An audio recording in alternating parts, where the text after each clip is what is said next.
நாடு முழுவதும் பல குற்ற சம்பவங்கள் நடந்துகிட்டு தான் இருக்கு. காவல்துறையினரும் விசாரிச்சுக்கிட்டு தான் இருக்காங்க. அது மாதிரியான பல குற்ற சம்பவங்களின் தொகுப்பு தான் நிகழ்தகவு.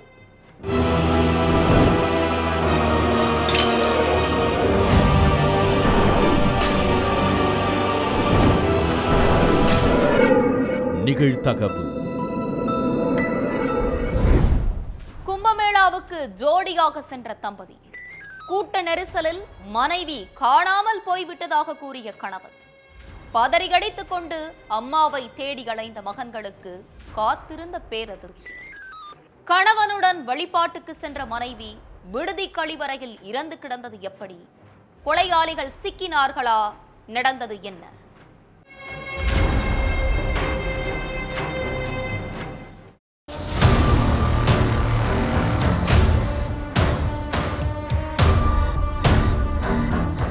கும்பமேளாவுக்கு போன அப்பாவையும் அம்மாவையும் இன்னும் காணுமேன்னு நினைச்சு மகன்கள் ஆஷிஷும் அஸ்வினும் டெல்லி திருலோக்புரியில உள்ள வீட்டில் காத்துட்டு இருந்திருக்காங்க. அப்போ அப்பா அசோக்குமார் மட்டும் தனியா வீட்டுக்கு வந்திருக்காரு. என்னப்பா நீங்க மட்டும் வரீங்க, அம்மா எங்கன்னு கேட்டிருக்காங்க மகன்கள். அதுக்கு அம்மா கும்பமேளா கூட்டத்தில் தொலைஞ்சு போயிட்டாங்கப்பா, அங்க இங்கன்னு அலைஞ்சு தேடியும் அம்மாவை காணலன்னு சொல்லி கண்ணீர் வடிச்சிருக்காரு அசோக்குமார். அதை கேட்டு ஷாக் ஆன மகன்கள் 2 பேரும் அம்மா மீனாட்சியை காணுங்கிற விஷயத்த தங்களோட சொந்தக்காரங்களுக்கு ஃபோன் பண்ணி சொல்லியிருக்காங்க. மீனாட்சியோட அண்ணன் பிரவேஷ்குமாரும் அவரோட மகனும் உடனே ஓடி வந்து ஆஷிஷ் கிட்டையும் அஸ்வின் கிட்டையும் என்ன ஏதுன்னு விசாரிச்சிருக்காங்க. அதுக்கப்புறம் ஆஷிஷ், அஸ்வின், பிரவேஷ்குமார்னு 3 பேரும் உடனே கும்பமேளா நடக்கிற உத்தரப்பிரதேசம் பிரயாக்ராஜுக்கு கிளம்பி போயிருக்காங்க. பிரயாக்ராஜுக்கு போன 3 பேரும் மீனாட்சியை தேடி அலைஞ்சிருக்காங்க. ஆனா எங்க தேடியும் அவங்க கிடைக்கவே இல்லை.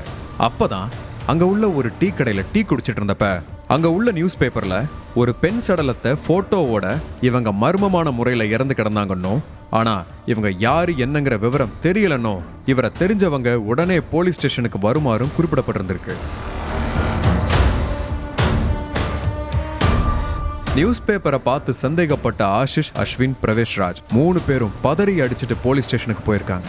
அங்க இருந்த போலீஸ்காரங்க கிட்ட எங்க அம்மாவை 2 நாளா காணோம், நியூஸ் பேப்பர்ல ஒரு பெண் மர்மமான முறையில இறந்து கிடக்குறாங்கன்னு நியூஸ் போட்டிருந்துச்சு, எங்களுக்கு சந்தேகமா இருக்கு, அவங்க சடலத்தை பார்க்கணும்னு சொல்லியிருக்காங்க ஆஷிஷும் அஸ்வினும். உடனே போலீஸ்காரங்க ஹாஸ்பிட்டல்ல வைக்கப்பட்டிருந்த சடலத்தை அவங்களுக்கு காட்டியிருக்காங்க. அப்பதான் அது தங்களோட அம்மா மீனாட்சியோட சடலங்கிறது ஆஷிஷுக்கும் அஸ்வினுக்கும் தெரிஞ்சிருக்கு. உடனே போலீஸ் கிட்ட எங்க அம்மாவுக்கு என்னாச்சு சார், எப்படி இறந்தாங்கன்னு கேட்டிருக்காங்க. அதுக்கு போலீஸ்காரங்க உங்க அம்மா ஜூன்சில உள்ள ஒரு லாட்ஜ் பாத்ரூம்ல கழுத்து அறுக்கப்பட்ட நிலையில இறந்து கிடந்தாங்கன்னு சொல்லியிருக்காங்க. அடுத்து உங்க அம்மா எப்படி பிரயாக்ராஜுக்கு வந்தாங்க, என்ன ஏதுன்னு போலீஸ் விசாரிச்சிருக்காங்க. எங்க அம்மா அப்பா கூட கும்பமேளாவுக்கு வந்தாங்க, ஆனா அம்மா கூட்டத்துல தொலைஞ்சு போயிட்டதா அப்பா வந்து சொன்னாங்கன்னு போலீஸ் கிட்ட சொல்லியிருக்காங்க ஆஷிஷும் அஸ்வினும். அதுக்கப்புறம் மீனாட்சியோட கணவர் அசோக்குமார் மேல போலீஸ்க்கு சந்தேகம் வர ஆரம்பிச்சிருக்கு. முதல்ல போய் உங்க அப்பாவை வர சொல்லுன்னு போலீஸ் சொன்னதை கேட்டு மகன்கள் 2 பேரும் ஃபோன் பண்ணி அசோக்குமாரை பிரயாக்ராஜுக்கு வர சொல்லியிருக்காங்க. பிரயாக்ராஜ் வந்து அசோக்குமாரை பிடிச்சு போலீஸ் விசாரிச்சப்பதான் மீனாட்சி எப்படி இறந்தாங்கங்கிற விஷயம் கிளியரா தெரிஞ்சிருக்கு. டெல்லி திருலோக்புரியில 48 வயசுள்ள அசோக்குமாரும் 40 வயசுள்ள மீனாட்சியும் தங்களோட 2 மகன்கள் கூட வாழ்ந்துட்டு இருந்திருக்காங்க. இதுக்கு நடுவுல அசோக்குமாருக்கும் இன்னொரு பெண்ணுக்கும் இடையில தகாத உறவு ஏற்பட்டிருக்கு. இந்த விஷயம் மனைவி மீனாட்சிக்கு தெரிஞ்சதும் கணவன் மனைவிக்குள்ள சண்டை வந்திருக்கு. தோளுக்கு மேல பசங்க வளர்ந்துட்டாங்க, இதெல்லாம் பசங்களுக்கு தெரிஞ்சா ரொம்ப அவமானமா போயிடும், வேண்டாத சகவாசத்தை நிறுத்திக்கோங்கன்னு அசோக்குமார் கிட்ட கெஞ்சி கதறி இருக்காங்க மீனாட்சி. ஆனா மனைவி சொல்றத கொஞ்சம் கூட பொருட்படுத்திக்காம அசோக்குமார் தன்னோட இஷ்டத்துக்கு இருந்திருக்காரு. இதனால 2 பேருக்கும் நடுவுல அடிக்கடி பூகம்பம் வெடிச்சிருக்கு. எப்ப பார்த்தாலும் நச்சரிச்சுக்கிட்டே இருக்காளே, பேசாம இவ கதையை முடிச்சிட வேண்டிதான்னு நினைச்சு மனைவி மீனாட்சியை கொல்றதுக்கு கிட்டத்தட்ட 3 மாசமாவே பிளான் பண்ணிட்டு இருந்திருக்காரு அசோக்குமார். கும்பமேளாதான் அதுக்கு சரியான இடம்னு முடிவு பண்ண அசோக்குமார் தன்னோட மனைவி கிட்ட பாசமா பேசுற மாதிரி பேசி கும்பமேளாவுக்கு போயிட்டு வந்தா எல்லா பிரச்சனையும் சரியாகிரும்னு சொல்லி பிரயாக்ராஜுக்கு கூப்பிட்டு வந்திருக்காரு. கணவன் மனைவி மட்டும் கடந்த 18ஆம் தேதி டெல்லியில இருந்து கிளம்பியிருக்காங்க. பசங்க 2 பேரும் வீட்டிலேயே தான் இருந்திருக்காங்க. அசோக் குமாரும் மீனாட்சியும் பிரயாக்ராஜ் பக்கத்துல உள்ள ஜூன்சி நகர்ல ஒரு லாட்ஜில் ரூம் எடுத்து தங்கியிருக்காங்க. நைட்டு தூங்கிட்டு இருந்தப்ப மீனாட்சி பாத்ரூம்க்கு போயிருக்காங்க. அப்போ பாத்ரூம்குள்ள புகுந்த அசோக் குமார் மீனாட்சியோட வாயை இறுக்கமா பொத்தி மறைச்சு வச்சிருந்த கத்தியால கழுத்தை ஆக்ரோஷமா அறுத்திருக்காரு. இதுல ரத்தம் கொட்டு கொட்டுன்னு கொட்டி ஒரு சில நிமிஷத்திலேயே துடி துடிச்சு இறந்து போயிருக்காங்க மீனாட்சி. அடுத்து சடலத்தை அங்கேயே போட்டுட்டு அசோக் குமார் தப்பிச்சு டெல்லிக்கே போயிருக்காரு. மறுநாள் காலையில ரூம்குள்ள இருந்து துர்நாற்றம் வீசினதும் உள்ள போய் பார்த்திருக்காரு லாட்ஜ் மேனேஜர். அப்பதான் பாத்ரூம்குள்ள மீனாட்சி ரத்த வெள்ளத்துல இறந்து கிடந்திருக்காங்க. உடனே அங்க வந்த போலீஸ் என்ன ஏதுன்னு விசாரிச்சிருக்காங்க. முந்தின நாள் நைட்டு தான் ஒரு ஆண் கூட அவங்க வந்தாங்க. 2 பேரும் கணவன் மனைவின்னு சொன்னாங்க.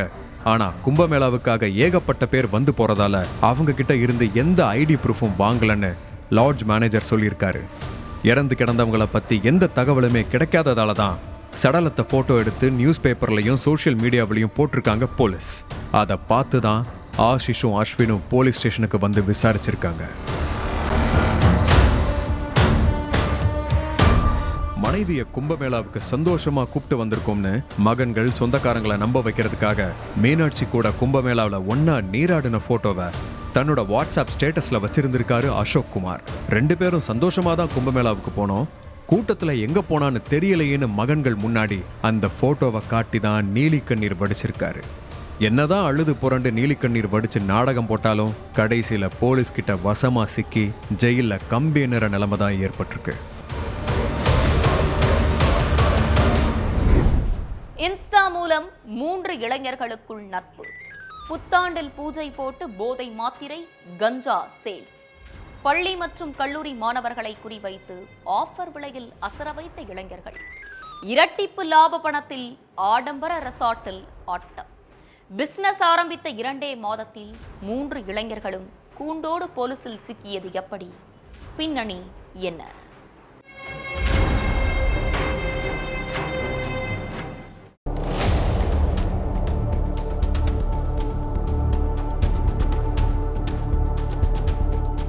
தாம்பரம் பக்கத்துல உள்ள பெருங்களத்தூர், முடிச்சூர், நெடுங்குன்றம் இந்த பகுதிகளில் எல்லாம் கஞ்சா போதை மாத்திரை சேல்ஸ் நடந்துட்டு இருக்கிறதா போலீஸ்க்கு ஃபோன் மேல ஃபோன் வந்திருக்குது. அதுலயும் ஃபோன் பண்ணின பாதி பேரு பள்ளி கல்லூரி மாணவர்களோட பெற்றோர்களாவே இருந்திருக்காங்க. அதனால ரோந்து பணியையும் வாகன தணிக்கையையும் தீவிரப்படுத்தியிருக்காங்க போலீஸ். அப்படி பீர்க்கங்காரணை ஏரியில ரோந்து போயிட்டு இருந்த காவலர்கள் கண்ணுல கொஞ்சம் தூரத்துல புகையா தெரிஞ்சிருக்குது. பக்கத்துல சுடுகாடு இருந்ததால அங்க இருந்து புகை வந்திருக்கணும்னு நினைச்ச காவலர்களோட காதுல சிலர் பேசுற சத்தம் கேட்டிருக்குது. அதனால பக்கத்துல போய் பார்த்திருக்காங்க காவலர்கள்.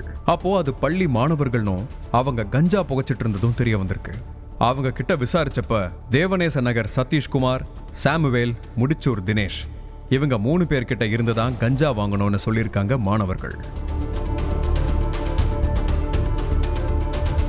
அடுத்து அந்த 3 பேரையும் பிடிக்கிறதுக்காக அவங்க வீட்டுக்கு போலீசார் போயிருக்காங்க.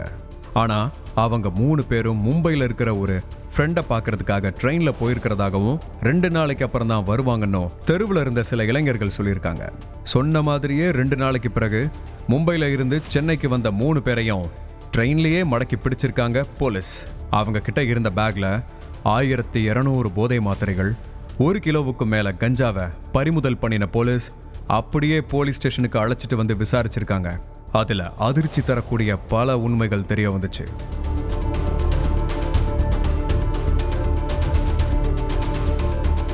வேற வேற பகுதிகளில் இருந்த 3 பேரும் இன்ஸ்டா மூலம் ஃப்ரெண்ட்ஸ் ஆயிருக்காங்க. அடுத்து செல்போன் நம்பர்களை வாங்கி பேச ஆரம்பிச்ச 3 பேரும் மது குடிக்கிற பழக்கம் இருக்குதா, சிகரெட் அடிக்கிற பழக்கம் இருக்குதான்னு கேட்டிருக்காங்க. அப்போ இல்ல ப்ரோ, கஞ்சா தான் மை ஃபேவரட்னு 3 பேருமே சொல்லியிருக்காங்க. அதுதான் அவங்களோட நட்பை இன்னும் ஸ்ட்ராங் ஆக்கியிருக்குது. அடுத்து தினமும் ஒன்னா உட்காந்து கஞ்சா அடிக்க ஆரம்பிச்சிருக்காங்க. அப்போ சில்லறை விலைக்கு அடுத்தவங்க கிட்ட இருந்த கஞ்சா வாங்கி வாங்கி போர் அடிக்குது ப்ரோன்னு சொன்ன ஒருத்தன், ஏன் நாமளே பல்கா கஞ்சா வாங்கி அதை ஆஃபர்ல சேல்ஸ் பண்ணி பெரிய பிசினஸ் பண்ணக்கூடாதுன்னு ஐடியா கொடுத்திருக்கான். அதை கேட்ட மத்த 2 பேரும் சூப்பர் ப்ரோ பண்ணலாமேன்னு தலையாட்டி இருக்கானுங்க. அதுக்கு பிறகு டிசம்பர் மாசம் ஆந்திராவுக்கு போய் பல்கா கஞ்சா போதை மாத்திரைகளை வாங்கி வந்த 3 பேரும் பள்ளி கல்லூரி மாணவர்களை குறிவச்சு ஆஃபர்ல சேல்ஸ் பண்ணியிருக்காங்க. மற்ற எல்லாரும் விற்கிறத விட அந்த 3 பேர்கிட்ட விலை குறைவா இருந்ததால அதிக மாணவர்கள் கஸ்டமர் ஆயிருக்காங்க. பணமும் ரெட்டிப்பு லாபத்தை அள்ளி கொடுத்துருக்குது. அந்த பணத்துல ஈசிஆர்ல ஆடம்பரமான ஒரு ரிசார்ட்டை புக் பண்ணி என்ஜாய் பண்ணியிருக்காங்க. இதுக்கு இடையில மாணவர்கள் நடவடிக்கையில மாற்றத்தை கண்டுபிடிச்ச பெற்றோர்கள் போலீஸ் கிட்ட புகாருக்கு மேல புகார் சொல்லியிருக்காங்க. புத்தாண்டுக்கு பூஜை போட்டு கஞ்சா பிசினஸ் ஸ்டார்ட் பண்ணி ரெட்டிப்பு லாபத்தை பார்த்த 3 இளைஞர்களும் 2 மாசம் கூட ஆகல போலீஸ்ல சிக்கிட்டாங்க. ஆஃபர்ல கஞ்சாவை சேல்ஸ் பண்ணி மாணவர்களை தப்பான வழிக்கு கொண்டு போன 3 பேரும் இப்போ இணை பெரியாம ஜெயிலுக்குள்ள கம்பி எண்ணிட்டு இருக்காங்க.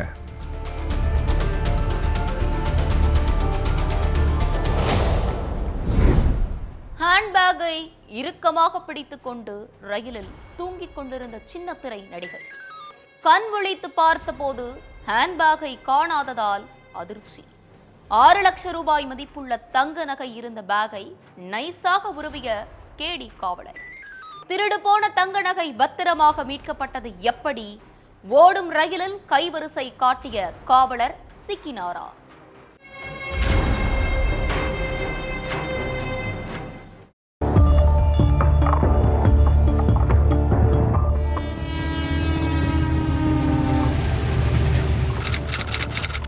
அதிகாலை 5 மணி இருக்கும். பெங்களூர்ல இருந்து சென்னை சென்ட்ரல் ரயில்வே ஸ்டேஷனுக்கு காவேரி எக்ஸ்பிரஸ் ட்ரெயின் வந்துட்டு இருக்கு. அந்த ட்ரெயின்ல செகண்ட் டயர் ஏசி கோச்ல இளம் பெண் ஒருத்தங்க தனியா பயணிச்சிருக்காங்க. அதுவும் நல்லா ஆழ்ந்து தூங்கிட்டே வந்திருக்காங்க.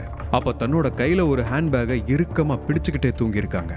ட்ரெயின் அம்பத்தூர் ரயில்வே ஸ்டேஷன் கிட்ட வந்துட்டு இருந்தப்ப திடீர்னு அந்த இளம் பெண்ணுக்கு முழிப்பு தட்டியிருக்கு. கண் முழிச்சு பார்த்ததும் கையில இருந்த ஹேண்ட்பேக்கை காணுங்கிறத உணர்ந்து ஷாக் ஆகியிருக்காங்க அந்த இளம் பெண். படபடன்னு எழுந்திருச்சு தன்னோட இருக்கை பக்கத்துல உள்ள இருக்கைன்னு அங்க இங்க தேடியும் ஹேண்ட்பேக்கை காணவே இல்லை. ஒரு ஹேண்ட்பேக்குக்கு ஏன் இவ்வளவு பதறீங்கன்னு இன்னொரு பயணி கேட்டிருக்காங்க. அப்பதான் அது வெறும் ஹேண்ட்பேக் இல்லைங்க, அதுக்குள்ள 6 லட்சம் ரூபாய் மதிப்புள்ள தங்க நகை வச்சிருந்தேன்னு சொல்லியிருக்காங்க அந்த இளம் பெண். என்ன சொல்றீங்கன்னு ஷாக்கான மற்ற பயணிகளும் அவங்க கூட சேர்ந்து ஹேண்ட்பேக்கை தேடி இருக்காங்க.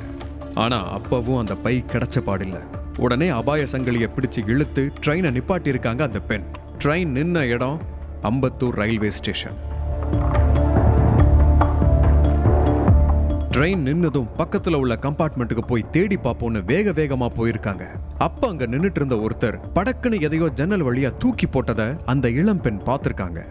எதை தூக்கி போட்டான்னு சந்தேகப்பட்டு உடனே ட்ரெயின்ல இருந்து இறங்கி தண்டவாளத்துல போய் பார்த்தா எந்த ஹேண்ட்பேக்கை காணும்னு அந்த இளம் பெண் பதறி அடிச்சுட்டு தேடிட்டு இருந்தாங்களோ அந்த ஹேண்ட்பேக்கை தான் அங்க நின்னுட்டு இருந்த ஒருத்தர் ஜன்னல் வழியா தூக்கி போட்டிருக்காரு. உடனே தண்டவாளத்துல கிடந்த ஹேண்ட்பேக்கை திறந்து பார்த்தப்ப அதுல இருந்த நகை நட்டெல்லாம் பத்திரமா இருந்திருக்கு.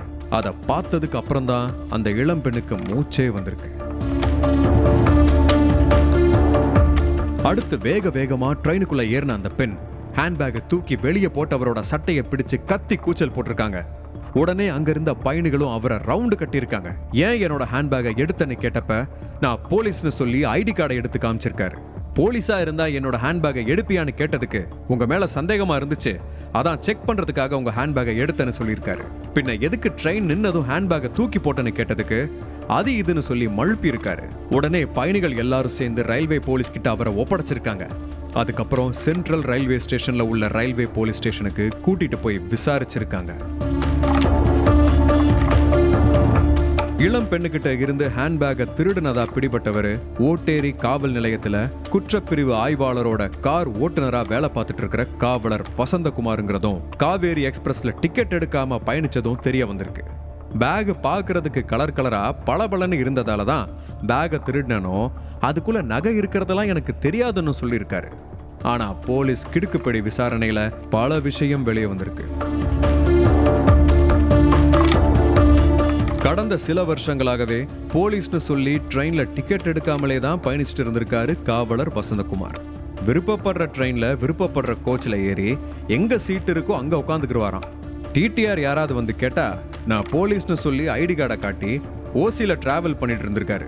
அதோட ட்ரெயின்ல தனியா பயணிக்கிற பொண்ணுங்க வயசானவங்க கிட்ட இருந்து நைஸா பேக்கை திருடிட்டு இருந்ததும் போலீஸ் விசாரணையில தெரிய வந்திருக்கு. இதுக்கு இடையில காவலர் வசந்தகுமார் திருடின ஹேண்ட்பேக் சீரியல் நடிகை ரேணுகா தேவியோடதுங்கிறது தெரிய வந்திருக்கு. பல சீரியல்கள்ல நடிச்ச ரேணுகாவுக்கு 2 வருஷத்துக்கு முன்னாடி தான் கல்யாணம் நடந்துச்சு. கல்யாணத்துக்கு அப்புறம் சீரியல்களை நடிக்காம சின்ன திரையில இருந்து ஒதுங்கி இருந்திருக்காங்க. அவரோட கணவன் அண்ணா நகர்ல ஹோட்டல் நடத்திட்டு இருந்திருக்காரு. அந்த ஹோட்டலை ரேணுகா தான் கவனிச்சுட்டு இருந்திருக்காங்க. சின்னத்திரை நடிகை ரேணுகா கொடுத்த புகார் அடிப்படையில் காவலர் வசந்தகுமாரை பிடிச்சு ஜெயிலில் அடைச்ச போலீஸ் அவர் இதே மாதிரி வேற யார்கிட்டெல்லாம் கைவரிசை காட்டியிருக்காரு, இந்த திருட்டு வேலைக்கு அவருக்கு வேற யாராச்சும் சப்போர்ட் பண்றாங்களாங்கிற பல்வேறு கோணத்துல விசாரணை நடத்திட்டு இருக்காங்க. 10 வருடத்திற்கு முன்பு ஹவுஸ் ஓனரின் மகளுக்கு மத போதகர் பாலியல் தொந்தரவு. மகளிடம் பாலியல் சேட்டை செய்ததால் வீட்டையே காலி செய்ய வைத்த ஹவுஸ் ஓனர். திருமணமாகி பிரசவத்திற்காக தாய் வீட்டிற்கு வந்த ஹவுஸ் ஓனரின் மகளுக்கு கணவரிடம் இருந்து திடீரென வந்த டைவர்ஸ் நோட்டீஸ். கெட்ட புத்தி கொண்ட மதபோதகர் செய்த திருட்டு வேலை என்ன? ஹவுஸ் ஓனரின் மகளுக்கு அவரது கணவர் ஏன் டைவர்ஸ் நோட்டீஸ் அனுப்பினார்?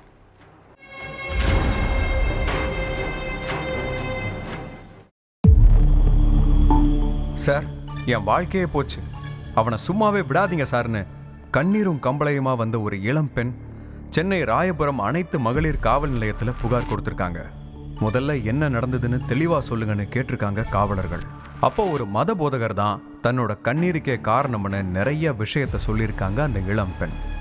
2015 இளம் பெண்ணோட வீட்டுக்கு மத போதகர் ரகுநாதன் வாடகைக்கு வந்திருக்காரு. அப்போ அந்த இளம் பெண்ணுக்கு வயசு 20 தான். காலேஜ் போயிட்டு இருந்திருக்கிறாங்க. தவறான நோக்கத்துல பாக்குறது, இரட்டை அர்த்தத்துல பேசுறது, காலேஜ் போறப்ப பின்னாலேயே வர்றதுன்னு இருந்த மத போதகரை பத்தி தன்னோட அப்பா கிட்ட சொல்லியிருக்காங்க அந்த இளம் பெண். என்னோட பொண்ணுகிட்டயே உன் வேலையை காட்டுறியான்னு ஹவுஸ் ஓனரும் ரகுநாதனை கண்காணிக்க ஆரம்பிச்சிருக்காரு.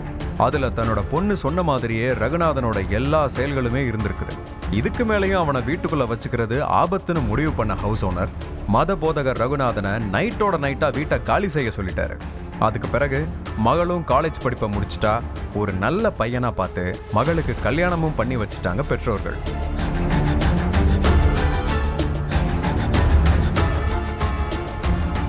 அடுத்து பிரசவத்திற்காக மகள் தாய் வீட்டுக்கு வந்திருக்கா. இவ்வளவு நடந்த பிறகு மீண்டும் மத போதகரால தாம் பொண்ணோட வாழ்க்கையில பெரும் புயல் வீசுன்னு ஹவுஸ் ஓனரும் நினைக்கல, அந்த இளம் பெண்ணும் நினைக்கல. பிரசவத்துக்காக வந்த மகளுக்கு குழந்தை பிறந்திருக்குது. குழந்தைய பார்க்க ஆசையா தன்னோட கணவர் வருவார்னு எதிர்பார்த்து காத்திருந்த இளம்பெண்ணுக்கு டைவர்ஸ் நோட்டீஸ் வந்திருக்கு. அதை கொஞ்சம் கூட எதிர்பார்க்காத இளம்பெண் டைவர்ஸ் நோட்டீஸை பார்த்ததும் தலையில இடி இறங்கின மாதிரி ஷாக் ஆயிட்டாங்க. உடனே தன்னோட கணவருக்கு ஃபோன் பண்ணி, உங்களுக்கு என்ன மூளை குழம்பிருச்சா? ஏன் டைவர்ஸ் நோட்டீஸ் அனுப்பியிருக்கீங்க? குழந்தைய பார்க்க ஓடி வருவீங்கன்னு பார்த்தா இப்படி நோட்டீஸ் அனுப்பி பதற வச்சிருக்கீங்கன்னு அழுதுகிட்டே இளம்பெண் கேட்டிருக்காங்க.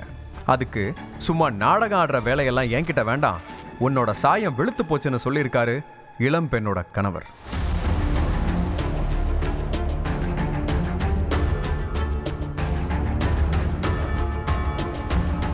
யாரு நாடகம் ஆடுறா?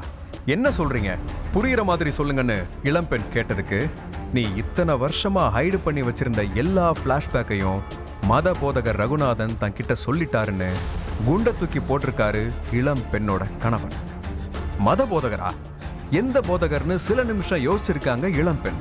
காரணம், மத போதகர் தன்கிட்ட சேட்டை பண்ணி அதனால வீட்டையே காலி பண்ணின சம்பவம் நடந்து 10 வருஷத்துக்கும் மேல ஆனதால ரகுநாதன் அப்படிங்கிற கேரக்டரையே மறந்துட்டாங்க இளம்பெண்.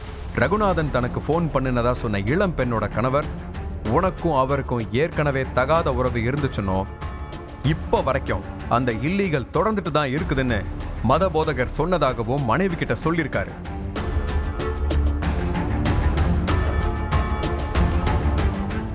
அடுத்தவன் என்ன வேணாலும் சொல்லலாம், அதை அப்படியே நீங்க நம்பிடுவீங்களா? என்கிட்ட என்ன ஏதுன்னு விசாரிக்காம டைவர்ஸ் நோட்டீஸ் அனுப்பிடுவீங்களான்னு கேட்டிருக்காங்க இளம்பெண். அதுக்கு, உனக்கு பிறந்திருக்கிற குழந்தை கூட அவரோடது தானே மத போதகர் சொல்றதா அதிர வச்சிருக்கிறாரு அந்த இளம் பெண்ணோட கணவர். இதுக்கு மேலையும் அமைதியா இருந்தா என் மானம், மரியாதை, வாழ்க்கை எல்லாமே போயிருன்னு கொதிச்ச இளம்பெண் மத போதகர் மீது ஆக்ஷன் எடுத்தே ஆகணும்னு போலீஸ் ஸ்டேஷன்ல புகார் கொடுத்திருக்காங்க. அதுக்கு பிறகு தேனாம்பேட்டையில இருந்த ரகுநாதனை கைது பண்ணி விசாரிச்சப்பதான் உண்மையே தெரிய வந்துச்சு. தன்னை ஹவுஸ் ஓனர் கிட்ட மாட்டி விட்டதே அவங்க பொண்ணுதான். அதனாலதான் அவர் வீட்டை காலி பண்ண சொல்லிட்டாரு. அதுக்கு பழி வாங்கியே தீர்வுன்னு 10 வருஷமா காத்துட்டு இருந்திருக்கான் அந்த மத போதகர். அதுக்கு அந்த இளம் பெண் பிரசவத்துக்காக தாய் வீட்டுக்கு வந்த கேப்பை பயன்படுத்தி அவங்களோட கணவர் நம்புற ஒரு நண்பர் மூலமா வாங்கி ஃபோன் பண்ணி குடும்பத்துல குட்டைய குழப்பியிருக்கான் ரகுநாதன். காத்திருந்து பழி வாங்கிய அந்த ரகுநாதன் இப்போ ஜெயில உட்காந்து கம்பி எண்ணிக்கிட்டு இருக்கான். யாரும் இல்லாத போது வீட்டில் தூக்கில் தொங்கிய பெண், அதிர்ச்சியில் உறைந்து போய் நின்ற பிள்ளைகள், தோழிக்கு உதவி செய்ய நினைத்து விபரீதத்தில் மாட்டிக்கொண்ட பரிதாபம். உயிரை விடும் அளவிற்கு தோழி அப்படி என்ன துரோகம் செய்தார்? நம்ப வைத்து மோசம் செய்த தோழி சிக்கினாரா?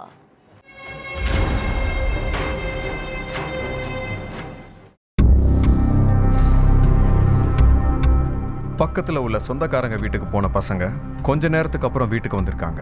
வீட்டுல அம்மா இருப்பாங்கன்னு நினைச்சு வீட்டுக்கிட்ட வந்ததுமே அம்மா அம்மான்னு கூப்பிட்டுட்டே வந்திருக்காங்க. வழக்கமா ஒரு முறை கூப்பிட்டதுமே வாசலுக்கு ஓடி வர்ற அம்மா 4-5 முறை கூப்பிட்டும் பதிலே சொல்லாததால 15 வயசுல பிரியதர்ஷினிக்கும் 13 வயசுல பிரவீன்குமாருக்கும் சந்தேகம் வந்திருக்கு. உடனே பக்கத்து வீட்டுக்கு போய் எங்க அம்மா எவ்வளவு கூப்பிட்டும் கதவை திறக்க மாட்டேங்கிறாங்கன்னு சொல்லியிருக்காங்க. உடனே அக்கம் பக்கத்துல உள்ளவங்களும் வந்து கூப்பிட்டு பார்த்திருக்காங்க. அப்பவும் கதவு திறக்கல.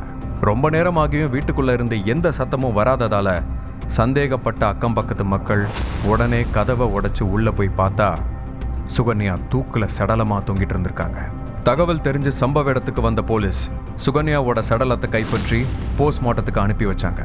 சுகன்யா எதுக்கு தற்கொலை பண்ணிக்கிட்டாங்கன்னு அக்கம் பக்கத்துல உள்ளவங்க கிட்ட போலீஸ் விசாரிச்சுட்டு இருக்கும்போதே அவங்க கண்ணில் ஒரு லெட்டர் தென்பட்டிருக்கு. அந்த லெட்டரை எடுத்து படிச்சதுக்கு அப்புறம் தான் சுகன்யாவோட மரணத்துக்கு பின்னால இருக்கிற விஷயமே தெரிய வந்திருக்கு. கடலூர் வேப்பூர் பக்கத்துல உள்ள சேப்பாக்கம் அப்படிங்கிற கிராமத்துல பிரியதர்ஷினி பிரவீன்குமார்னு 2 பசங்களோட வாழ்ந்துட்டு இருந்திருக்காங்க சுகன்யா. இவரோட கணவர் வெங்கடேசன் திருப்பூர்ல உள்ள பிரைவேட் கம்பெனில வேலை பார்த்துட்டு இருந்திருக்காரு. லீவு கிடைக்கும் போதுதான் சொந்த ஊருக்கு வந்து போவாரு. மகளிர் சுய உதவி குழு மூலமா சுகன்யாவுக்கும் அதே ஊரை சேர்ந்த சுமதிக்கும் பழக்கம் ஏற்பட்டிருக்கு. நாளடைவில் 2 பேருக்கும் இடையில பாண்டிங் அதிகமாகி க்ளோஸ் ஃப்ரெண்ட்ஸ் ஆயிருக்காங்க. 2 பேருமே மகளிர் சுய உதவி குழுல இருக்கிறதால பல ஃபைனான்ஸ் கம்பெனில இருந்து குழு மூலமா கடனுக்கு பணம் வாங்கியிருக்காங்க. ஒரு நாள் அவசரமா 4 லட்சம் ரூபாய் பணம் தேவைப்படுது. என் பேர்ல ஏற்கனவே பல முறை பணம் வாங்கிட்டேன். அதனால திரும்பவும் என் பேர்ல கடன் கேட்டா கொடுக்க மாட்டாங்க. அதனால நீ உன் பேர்ல எனக்கு 4 லட்சம் ரூபாய் கடன் வாங்கி கொடுன்னு சுகன்யா கிட்ட கேட்டிருக்காங்க சுமதி.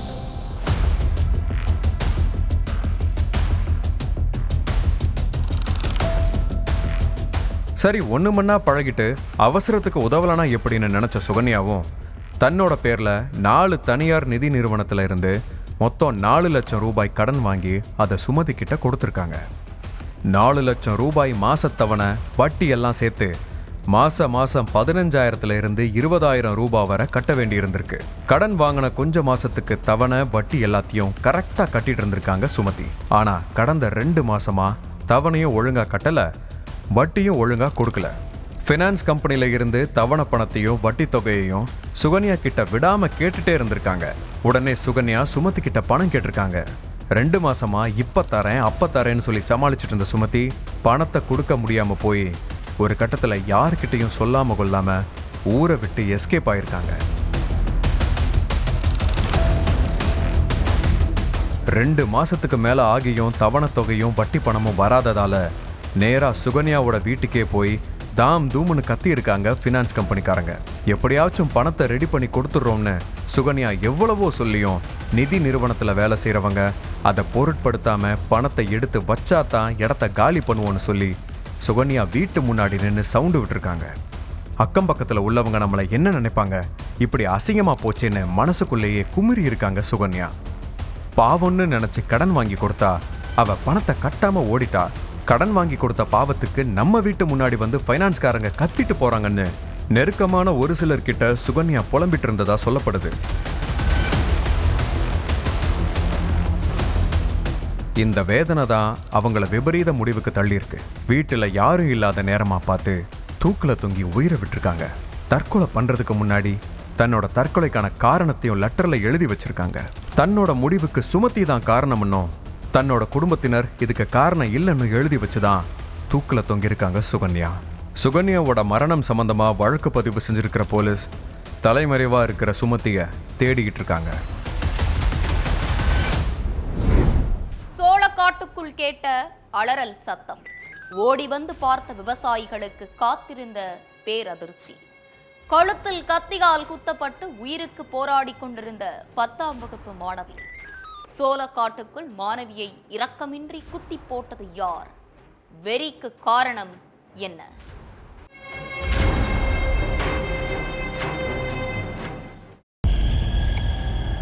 கருகருன்னு இருட்டின நேரம். என்னை விடுங்கடா விடுங்கடான்னு சோளக்காட்டுக்குள்ள திடீர்னு ஒரு பெண்ணோட அலறல் சத்தம் கேட்குது.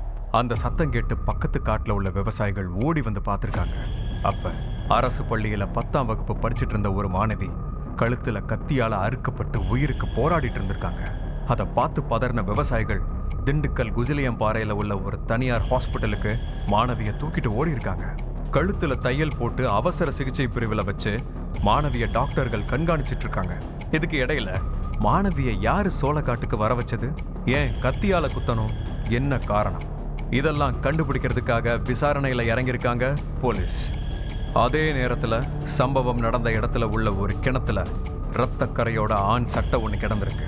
தண்ணி இல்லாத அந்த கிணத்துல இறங்கி அந்த சட்டையை எடுத்த காவலர்கள் அது யாரோட சட்டைன்னு அங்க இருந்த விவசாயிகள் கிட்ட கேட்டிருக்காங்க. அது கரூர் குளித்தலை பக்கத்துல உள்ள அண்ணாவி பூசாரி பட்டியில உள்ள ஒரு பையனோடது மாதிரி தெரியுதுன்னு சொல்லியிருக்காங்க.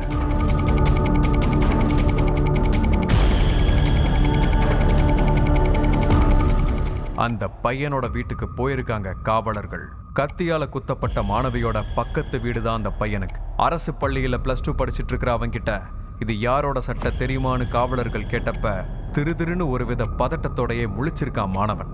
அடுத்து லேசா ஒரு மிரட்டல் போட்டதும் என்னோட சட்டை தான் சார், நான் தான் மாணவிய கத்தியால குத்துனன்னு சொல்லியிருக்கான் மாணவன்.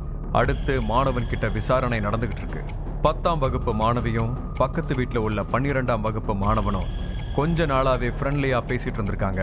செல்போன்ல மாணவிய கூப்பிட்ட மாணவன், உனக்கு ஒரு கிஃப்ட் வச்சிருக்கேன், பக்கத்துல உள்ள சோளக்காட்டுக்கு வந்து வாங்கிட்டு போன்னு சொன்னதா தெரியுது. ஐயோ எனக்கு கிஃப்ட்டும் வேணாம் ஒன்னும் வேணான்னு மாணவி சொல்லியும் கேட்காத மாணவன், நீ வந்துதான் ஆகணும், நான் கிஃப்ட் கொடுத்துதான் ஆகணும்னு அடம் பிடிச்சிருக்கான். எத்தனையோ முறை மறுத்தோம். மாணவன் வலுக்கட்டாயமா கூப்பிடுறப்பயே மாணவி உஷாரா இருந்திருக்கலாம். வெள்ளந்தியா சோளக்காட்டுக்கு போனதோட விளைவு கத்தியால குத்தப்பட்டு வேதனையில துடிக்கிற நிலை ஏற்பட்டிருக்கு.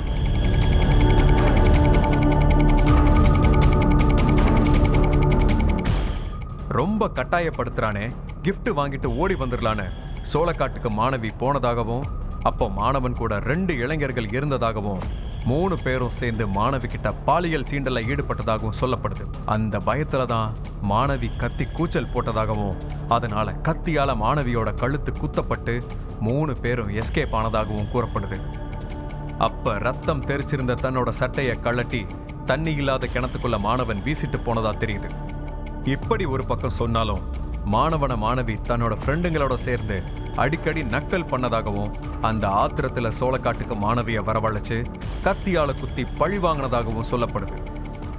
இதுக்கு மத்தியில என் பொண்ணு இயற்கை உபாதை கழிக்கத்தான் சோளக்காட்டுக்கு போனதாகவும் அந்த நேரத்துல பக்கத்து வீட்டு பையன் 2 இளைஞர்களோட சேர்ந்து பாலியல் வன்கொடுமை பண்ணி குத்தி போட்டுட்டு ஓடி போயிட்டாங்கன்னு மாணவியோட பெற்றோர்கள் கண்ணீர் வடிச்சிருக்காங்க.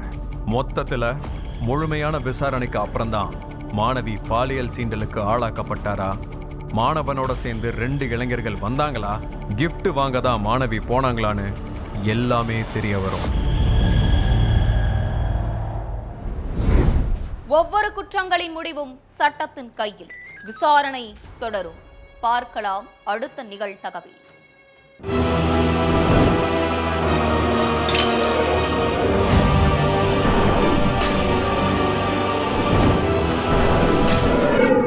நிகழ்தகவு.